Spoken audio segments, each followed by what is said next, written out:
आपने नेता प्रतिपक्ष, मैं आपका सम्मान करता हूं और आप दो बार इस माननीय सदन के अध्यक्ष के रूप में अपनी सेवाएं दिए हैं और आपने पहला प्रश्न किया है आज यहां पर।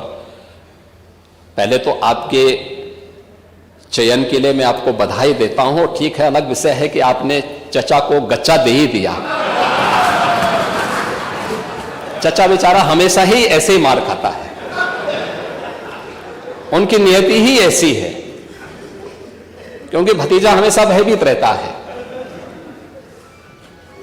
लेकिन आप इस सदन के एक वरिष्ठतम सदस्यों में से हैं, आपका मैं सम्मान करता हूं। मैंने आपको पहले भी बताया कि 24,000 जो महिला संबंधी अपराध थे प्रदेश के अंदर 2016 में, अगर हम देखेंगे तो बलात्कार की जो घटनाएं घटित हुई थी वह 1838 हुई थी।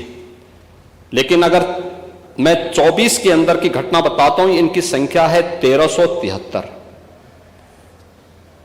और मुझे लगता है ये घटनाएं बताती है 25% से अधिक की कमी इस बारे में बताती है कि अपराधी आबादी तो बढ़ी होगी इस दौरान, और आबादी बढ़ने के क्रम में अपराध कम हो रहा है, नियंत्रित हो रहा है।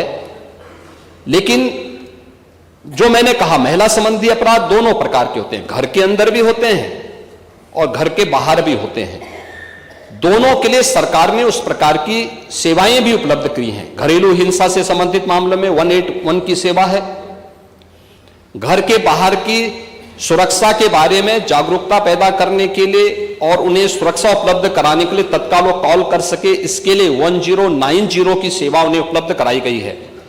लेकिन साथ साथ क्विक रिस्पांस टीम 112, इन दोनों के साथ इंटीग्रेट करके अगर कहीं भी कोई अपराध होता है, अगर इन तीनों में से किसी को भी कॉल करेंगे तो वहां पर आपको सेवा उपलब्ध होगी इसके बारे में। लेकिन इस पे समय पे चार्जशीट दाखिल करना, डिस्ट्रिक्ट मॉनिटरिंग कमेटी की बैठक के साथ जुडिशरी के साथ बेहतर तालमेल बना करके इस प्रकार के मामलों में समय पे अपराधियों को सजा दिलाने के लिए एक प्रोसिक्यूशन को आगे बढ़ाना और अपराधियों को सजा दिला दी जाए, यह महत्वपूर्ण है। उसी का परिणाम है जो मैंने आपको पहले बताया कि अगर महिला संबंधी जो उनके महिलाओं के विरुद्ध और पास्को संबंधित अपराधों में अब तक हम लोगों ने 16,718 अभियुक्तों को अब तक सजा दिलाई है।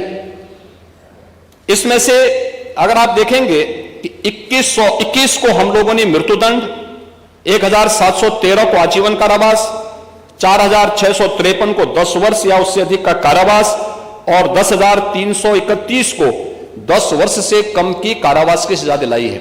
ये जो अपराध, जिन अपराधियों की सजा दिलाई गई है, इसमें आप देखते होंगे अक्सर समाचार पत्रों में आता है कि 1 महीने के अंदर दुष्कर्मी को सजा दिलाई गई।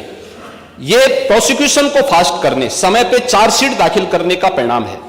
नहीं तो होता क्या है, जब हम लोग इसमें लापरवाही बरतते थे, सरकार संज्ञान नहीं लेती थी, विभाग संज्ञान नहीं लेता था, लोकल स्तर पर संज्ञान नहीं लिया जाता था, अपराध बढ़ते थे और फिर इनको हल्केपन से लेने का दुष्परिणाम क्या होता था कि हर ऐसा अपराधी स्वच्छंद होकर के अपराध भी करता था और फिर समाज उसके बारे में देखते हुए भी उसके खिलाफ कार्रवाई नहीं कर पाता था।